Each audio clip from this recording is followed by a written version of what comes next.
That was the dramatic scene overnight in Lakeside, where a standoff and a wild chase ended with a woman arrested.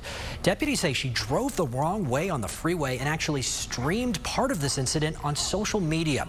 We spoke to a law enforcement expert about the tactics deputies used to ensure this dangerous situation didn't turn deadly. When our camera crew arrived, deputies in Lakeside were in a standoff. They say the driver of that red car had been going the wrong way on State Route 67 around 1 a.m. before she pulled into this apartment complex on Golden Bar Way.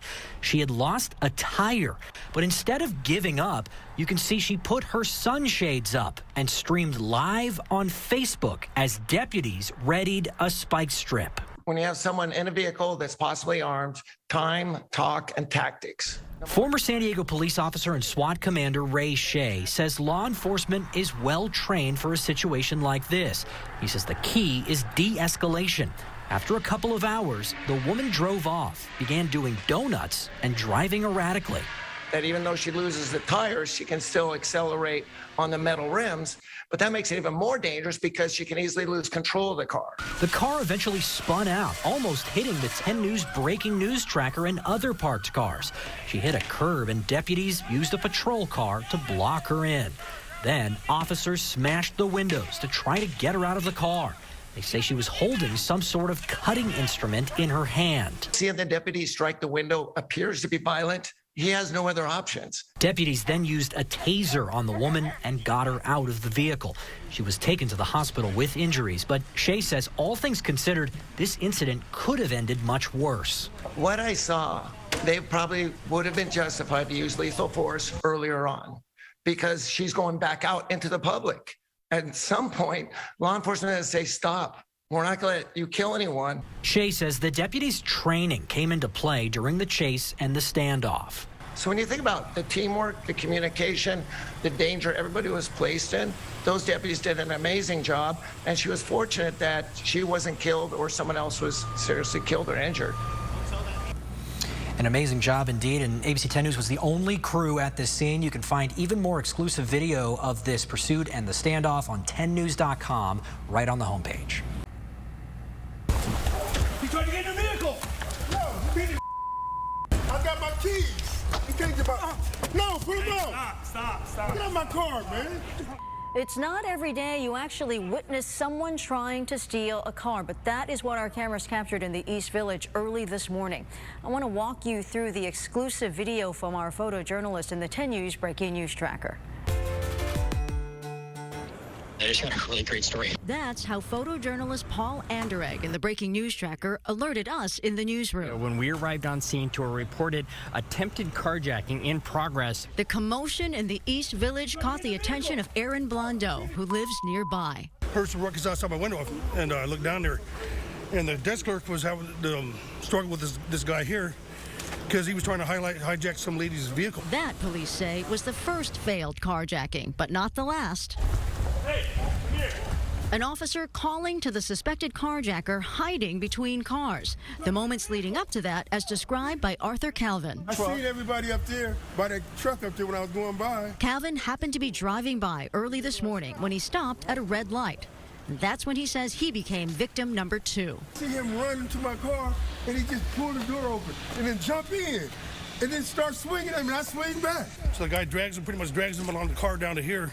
He's dragging down the car beside you? Is that why you stopped? Because he's holding onto the car? He says when he forced the suspect out of his SUV, that's when the guy ducked in between cars. And that's also when our news crew arrived and captured this moment. He tried to get in the vehicle. One more time, the suspect jumping into Calvin's car. I got my keys.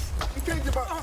No, put him out. Stop. Get out my car, man. And one more time, blocked from taking the SUV. Neighbor Aaron Blondeau making sure of it as he got a few punches in. He's trying to jump in there and keep going with this vehicle. It was like, man, so we tried to drag his out of there. An officer stepped in, keeping the fight from escalating and calling for backup as the suspect... Listen to the cop. Turn around. Listen to the officer. ...tried to wiggle away. Finally, handcuffed. The suspected carjacker then taken to a hospital by ambulance for his scrapes from being dragged. Police say they found drug paraphernalia in his pockets. No one was seriously hurt, but it was a seriously chaotic morning. Oh, man, it was a trip. Stop, just get out. Just grab everybody, get out. Are you okay? Just my hands. You got to get out. Ooh, dramatic moments as a San Diego family escapes their burning home in Encanto.